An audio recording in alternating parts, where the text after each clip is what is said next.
Hello,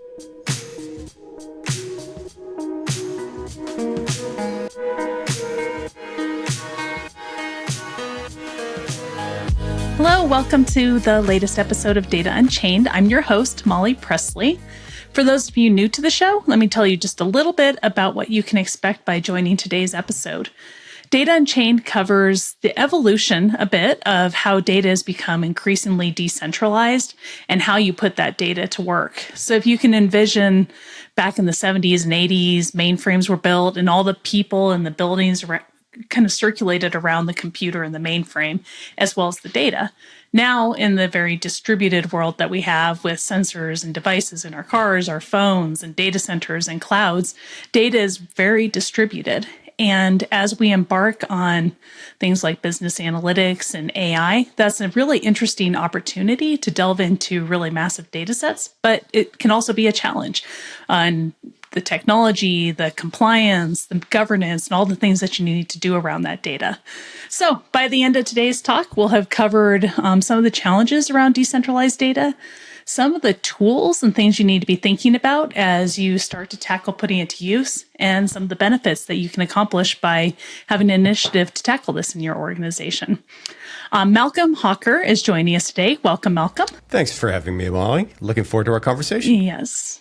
Absolutely. And he has a lot of experience in this area. So we should have a really good chat about the perspective of the CDO, as well as somebody who's really just been in this space and seen it evolved over the last few decades as the world has changed around data. But before we do that, Malcolm, tell us a little bit about yourself and about your background. Thanks so much. And thanks again for having me. I'm Malcolm, Chief Data Officer. My background goes back, 30 years, which is kind of crazy to say. This is real gray hair.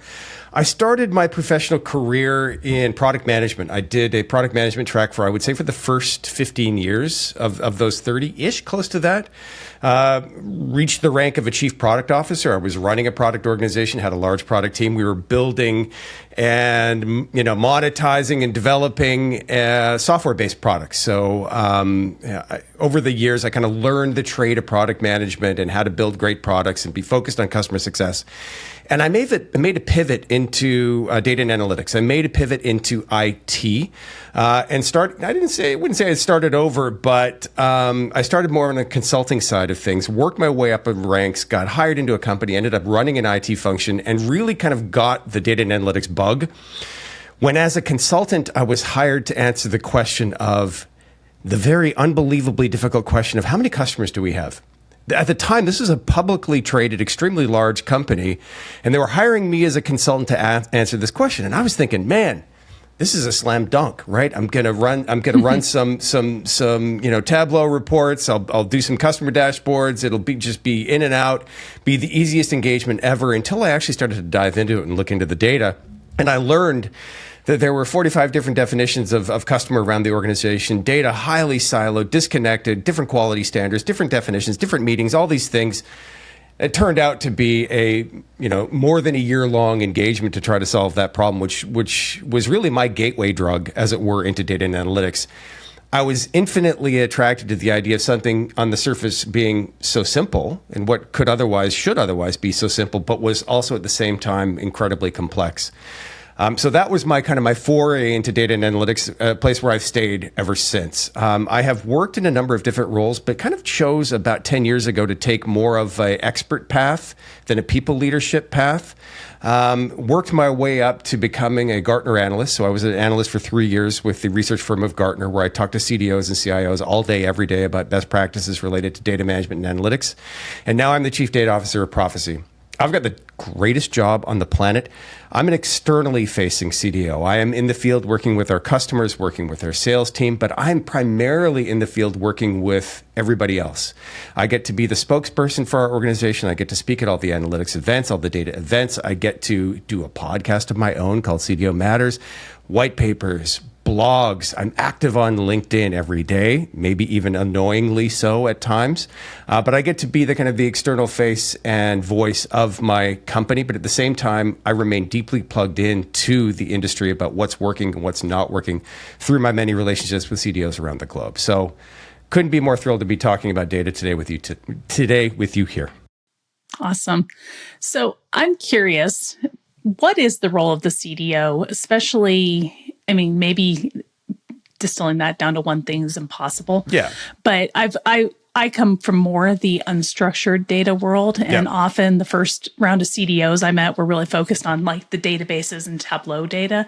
Where do you see the role today, and especially with AI happening? Oh my gosh, that's such a great question. So historically, if you look at the top 3 roles and responsibilities of the CDO, they roughly align to 3 things. Number 3 kind of comes and goes a little bit, but the 3 kind of key roles of any CDO is 1, to define a corporate data strategy. Right. So ultimately, there should be some broader data strategy that roughly aligns to the business strategy. Now, we could have an interesting conversation about should there even be a data strategy? Should there be a separate AI strategy under a data strategy? I think the answer is absolutely positively yes. You need a data strategy. The data strategy should inform your operating model. I could go into more detail here, but that's kind of key role number 1. Key role number 2 of a CDO is standing up, running, managing a data and analytics function. Right. And this is kind of classic BI, classic data management. So it's all the insights you need to prepare from the data that are consumed by the business to make informed decisions. Whether that data is being consumed in analytical systems or operational systems, that is the purview of the data and analytics function, plus all of the kind of the data management day in, day out, right? The kind of the engine room of data. This gets into the things you were talking about. Databases, data quality, master data management, data integration, all the wiring of all these systems together. Key role number 3 of any CDO is typically management and care and feeding of a governance function, right? So governing data, the rules of the road, the policies, procedures related to all of my data, who can see it, who can create it, who can edit it, PII, managing all those sorts of things. So all the things that we call governance is a key role and responsibility of CDOs. There's other things that will typically kind of fall into a CDO's purview. A lot of companies are sold on the idea of like building a data culture, right? There's other things related to what some may refer to data literacy. I hate the term. I think it's a toxic term. But just kind of the broader marketing of the data function within an organization, right? Kind of selling the value of data and promoting data education, data training, those types of things. So there are other kind of tertiary dues that you need to focus on as a CDO, but those are really the top 3. But your question about AI. Sorry, I almost forgot the most important question. Yeah, I was actually going to nudge you on that. Yeah. So how does that come together? It's a really good question because what we're seeing these days is I would argue, a lot of turf battles in organizations around who owns AI, right? I think we should separate model development from data. Right. And I think organizations run into a little bit of a problem when they start to merge those or think that those are one thing. And that's thanks to the prevalence of existing data science functions, which have historically been living in CDO or CIO organizations. Often CDOs report to CIOs. So there's these data science functions that existed for a while, and they often will live under a data function, and they've been building the models.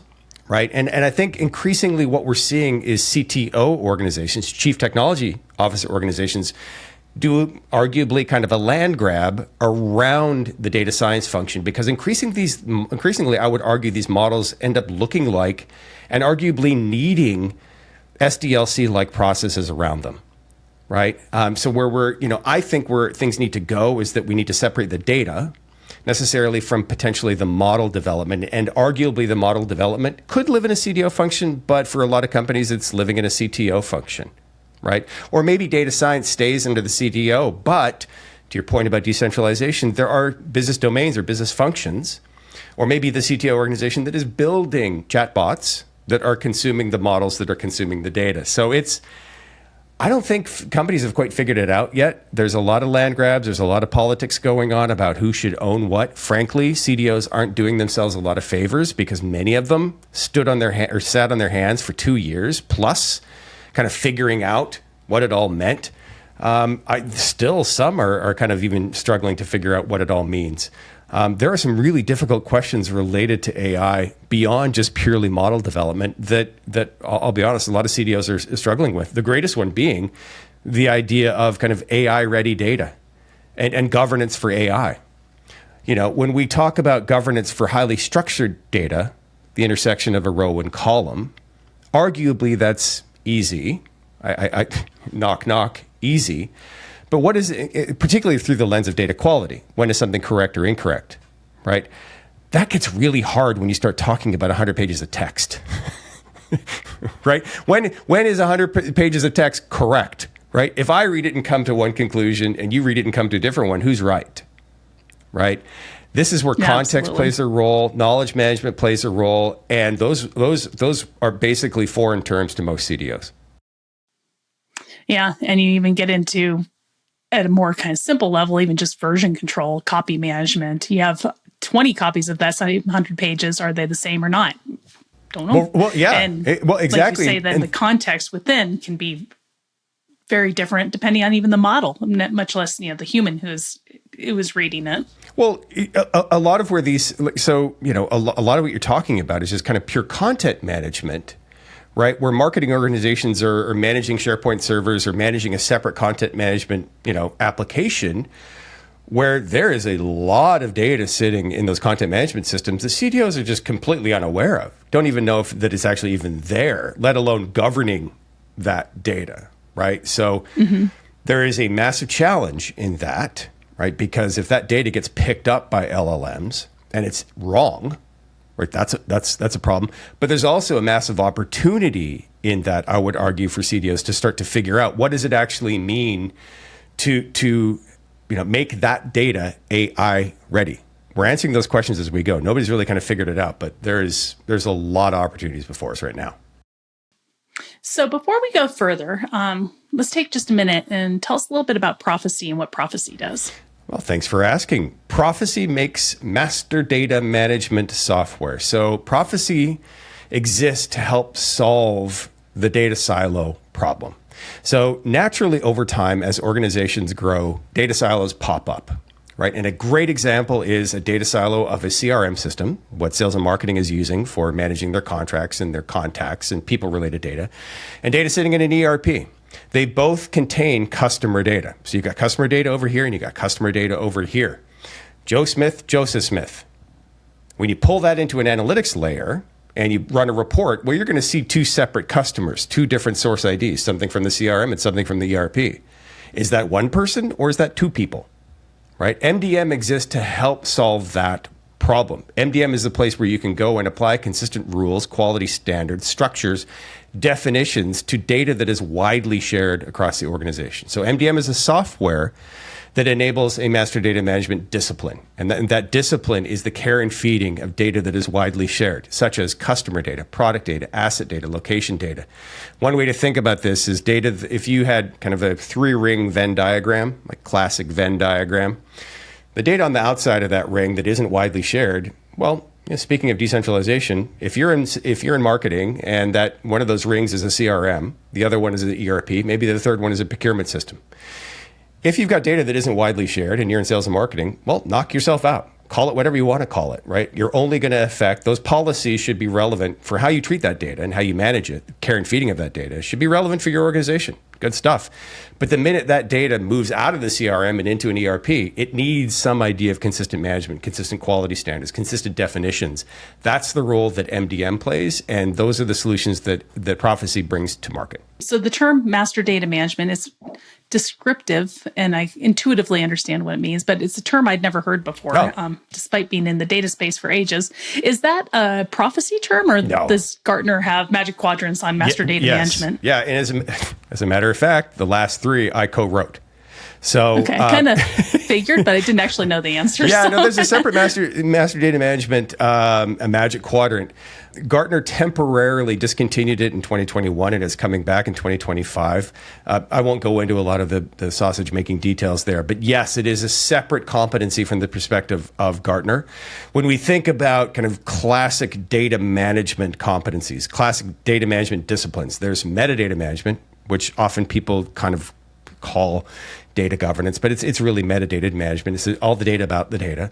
There's data integration, right, which is how do we plumb all these systems together. There's data quality, right, which is standards related to data, and master data management, or kind of the 4 classic swim lanes of what most people would refer to as data management software, and MDM is one of them.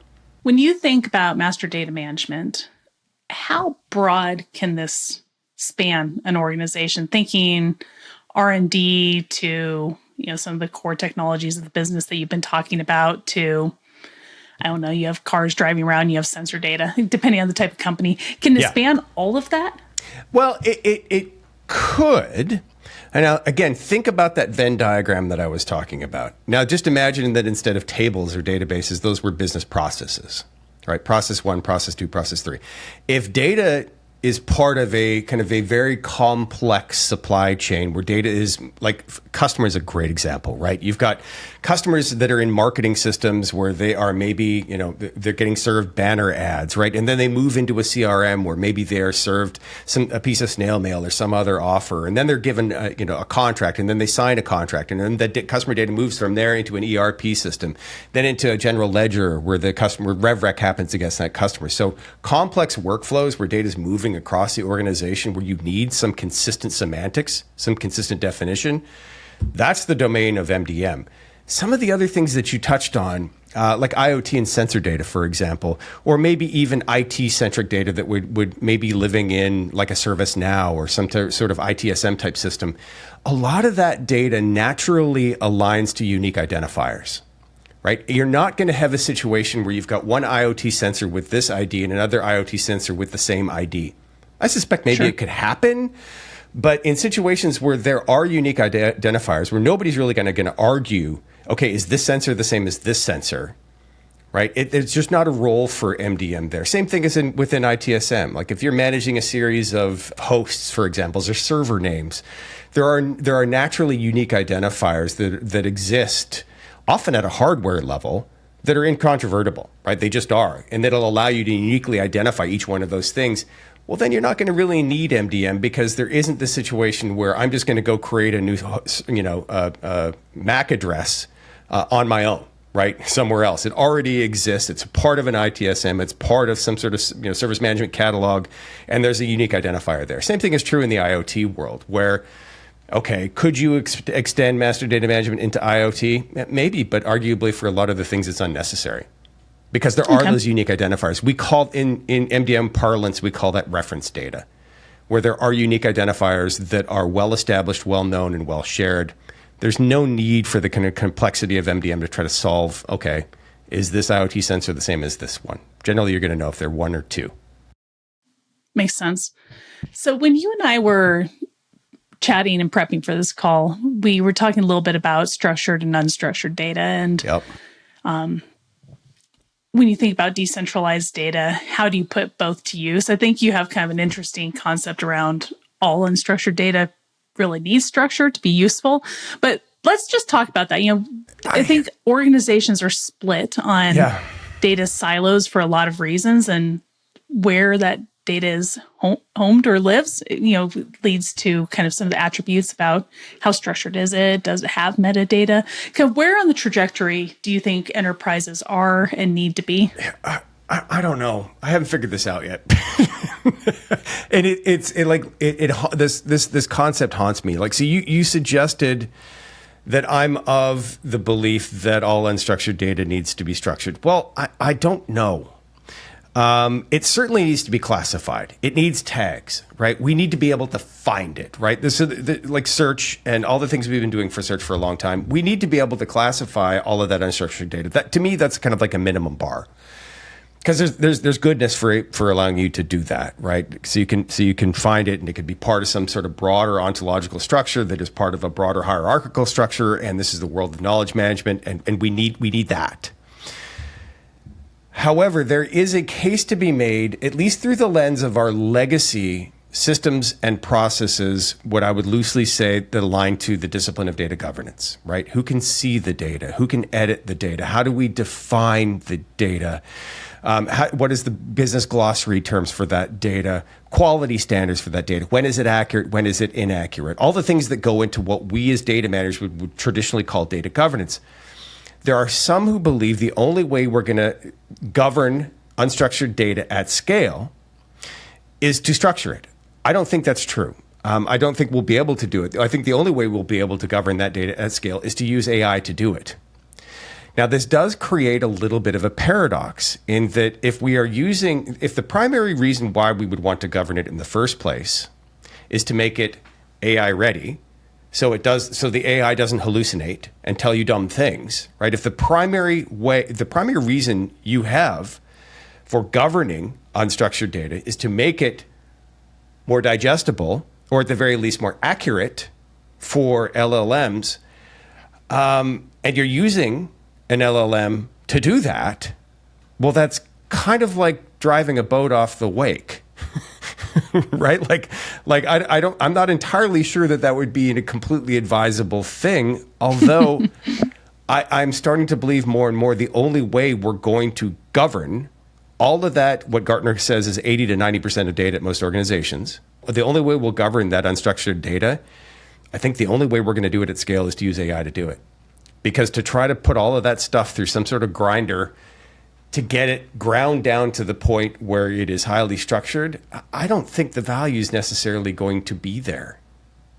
And at what point is it even necessary or insightful to take 100 pages of text that is a story, that is a broader narrative, and break it into the intersection of a row and a column? Do you see what I'm saying? Like I don't absolutely. I'm not sold on the idea that there's a ton of value to that. Maybe from a classic analytics perspective, you wanted to run a Tableau report that said how many times does the word, pomegranate appear in this page, but you don't need to structure the data to do that. So I don't know. I'm still thinking about this. I do think that when we think about what leaders should be thinking about to be not just BI ready, but AI ready, making your data findable is important, right? Searchable and findable. How you do that, whether it's structuring it, having some enriched metadata, having searchable metadata, there's probably a couple of routes you could go there, but that's a really good start. Would you agree with that? Oh, for sure. That's what I mean by classifying. Like that, I opened this by saying we need to tag all of that data. We need to be able to classify it, right? We need to put it into the digital card catalog, right, as it were. So totally agree with that. And what tools do you recommend? So leaders listening to this podcast and thinking about, okay, I need to tackle classification. What are the tools when you think about their distributed data and all the variety of data types that they should be considering? Well, so here's where we have a very interesting and arguably problematic schism.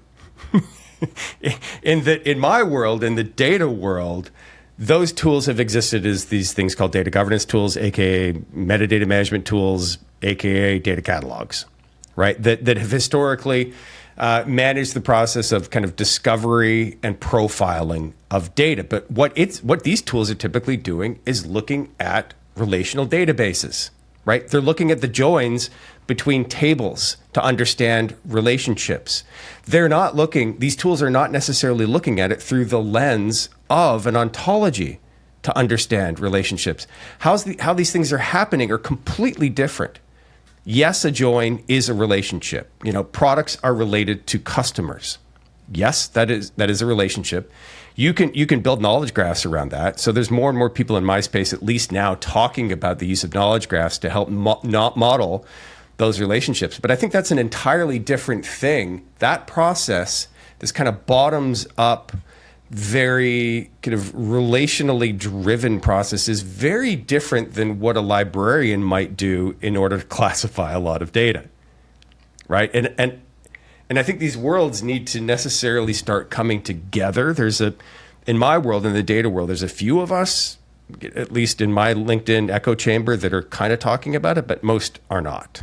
So you mentioned tools. How do we do this? I know how to do this when it comes to structured relational data. But when it comes to doing what I would need to do if I was hired as a corporate knowledge manager, that's a whole separate set of tools that I'm probably not even familiar with. The concept of kind of a unified business language, part of that is part of this conversation is, are we even talking as business about the same thing? And when we're talking about data challenges and what we want to do with AI, are we kind of talking past each other? I feel like that's another of these foundational elements that organizations need to think about. It's less about technology, but how we're talking to each other. The Holy Grail.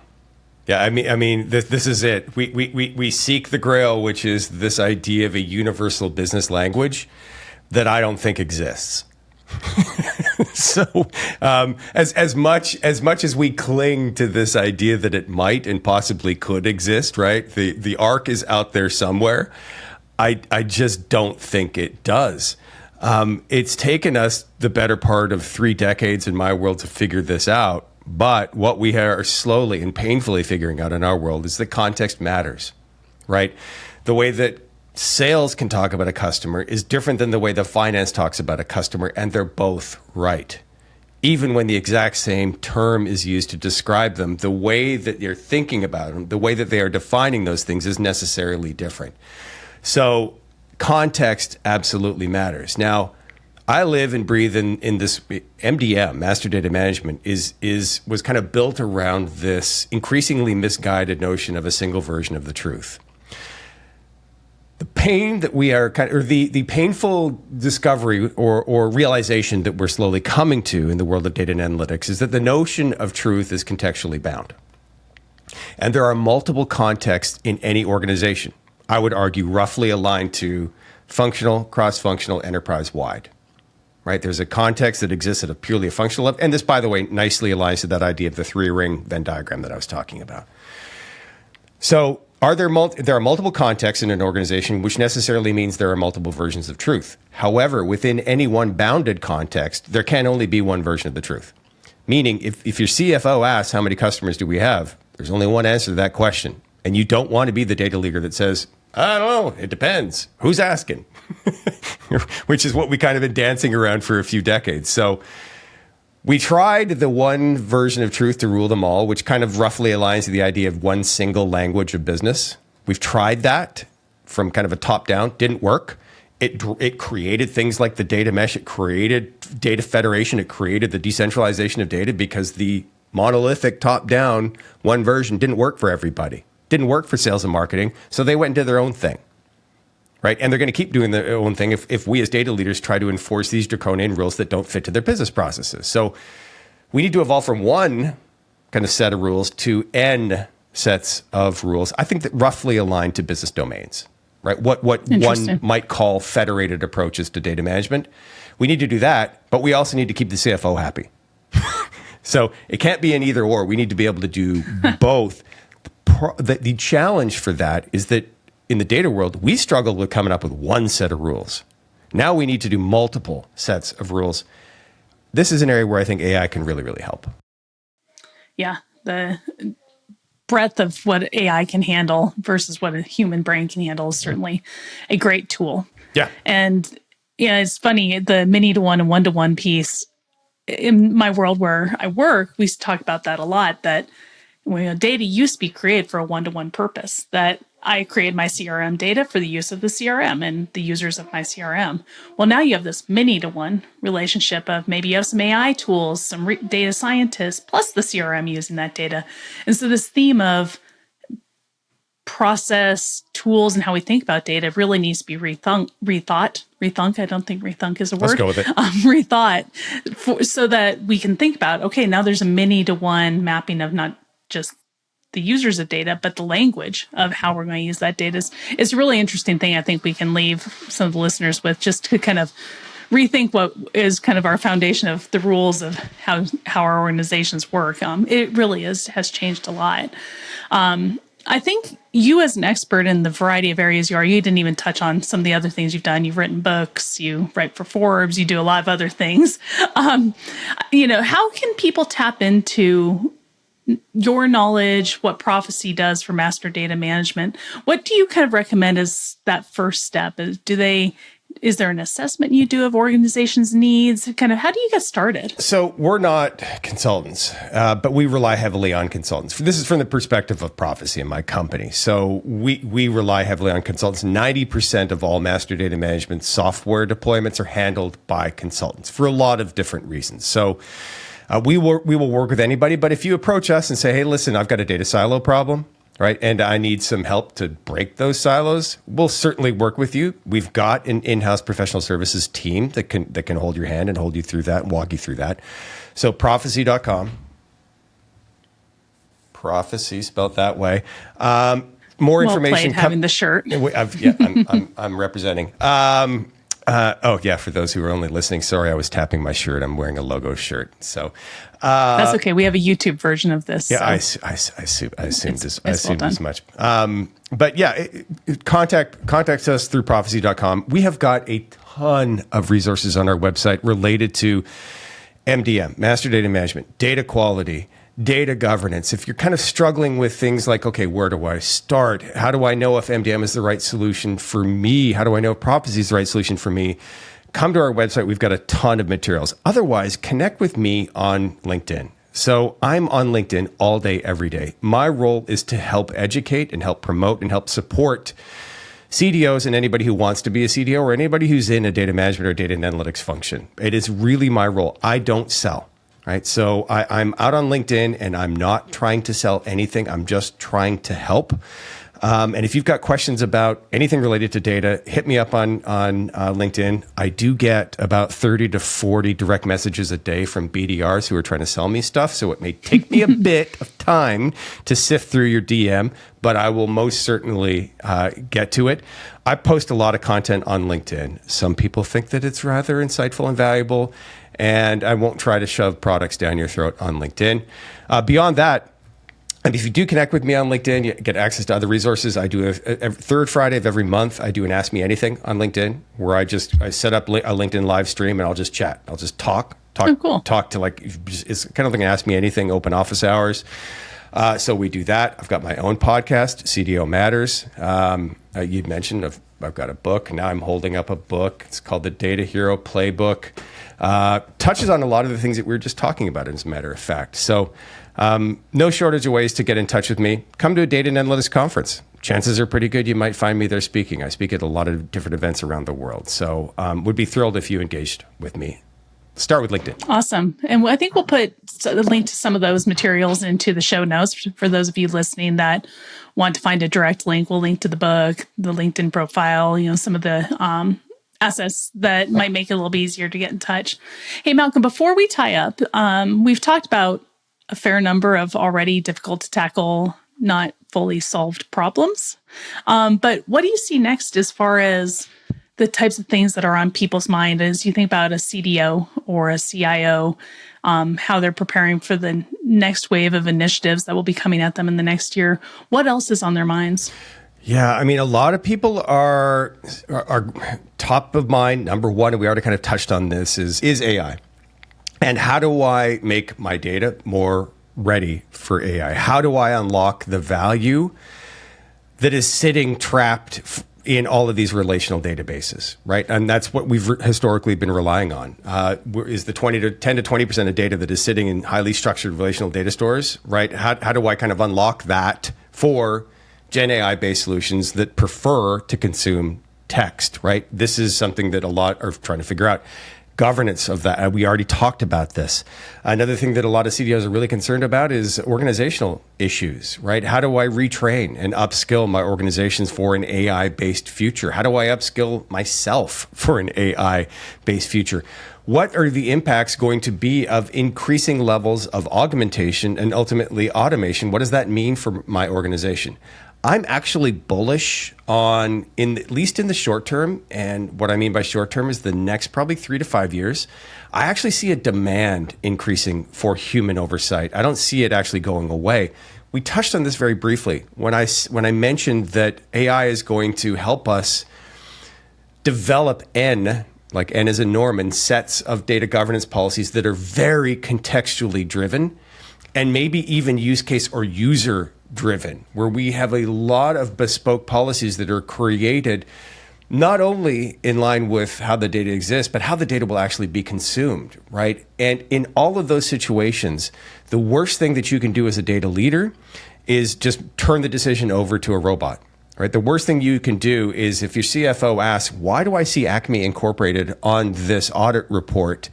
And if your answer is, well, that's what the robot picked, that's the wrong answer. You are going to necessarily need human in the loop. This is something else CDOs are wrestling with. How do you put that human in the loop? What does that actually look like from a data verification and data validation perspective, particularly if you're developing all these highly customized set of data quality standards or data definitions based on the use case?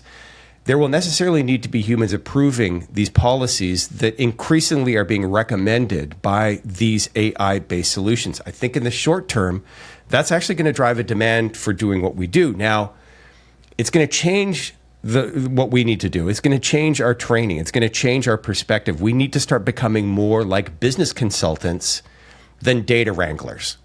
Data wrangling will be commodity. Sorry, if you're a data modeler or data wrangler, for a lot of data scientists listening to you, maybe they're shouting yes, yes, yes from the rooftops right now because none of them like data wrangling. But increasingly that stuff, right, just basic movement of data, basic transformation of data, basic modeling of data, that's going to be commoditized. It's going to be increasingly automated by AI. However, the intersection of data and business processes, how data is used, how data is created, how it is governed and managed, we know that stuff really well. And we need to start sharing those insights with our business partners so that they can unlock the value from that data. So CDOs are wrestling with where to go, impacts from AI in their organizations, but I am absolutely positively bullish in the short term that there will be a greater demand for the things that we do, even though the way we do it needs to slightly change. I appreciate you jumping on the show. We covered a lot of ground, certainly, and I think it will create some interesting conversations and follow-up from some of our listeners. What's your next conference? If we might bump into you, do you know where we'll see you out in the world? There's a conference called CDOIQ, CDO Information Quality. I don't know why they tapped the IQ on it, maybe because it's like the IQ test. But it is the kind of the preeminent conference for CDOs. It's in Cambridge, Massachusetts, just outside of Boston, adjacent to the MIT campus, July 15th to 17th. So that's where Awesome. I will be. If you're in Boston, come on by. Hopefully some of our listeners will be there. Cool. Thanks for joining the show, Malcolm. This was a great session. Thank you, Molly. I appreciate it.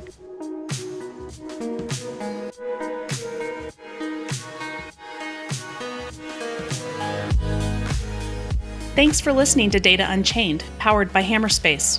To learn more, visit hammerspace.com. If you have a guest you would like to hear on the show, email me at molly@hammerspace.com.